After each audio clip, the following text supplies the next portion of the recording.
शीघ्रफलप्रद ज्ञानविकासिनि शास्त्रनुते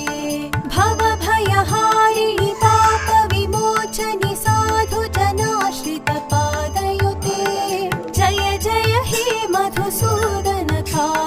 धैर्यलक्ष्मि सदा पालय माम् जय जय हे मधुसूदनकामिनि धैर्यलक्ष्मि सदा पालय माम् जय जय दुर्गतिनाशिनि कामिनि सर्वफलप्रद शास्त्रमये रथगजतुरगपदादि समावृत परिजनमण्डित लोकनुते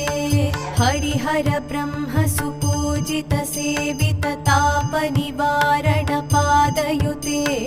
जय जय हे मधुसूदन कामिनि गजलक्ष्मी रूपेण पालय माम्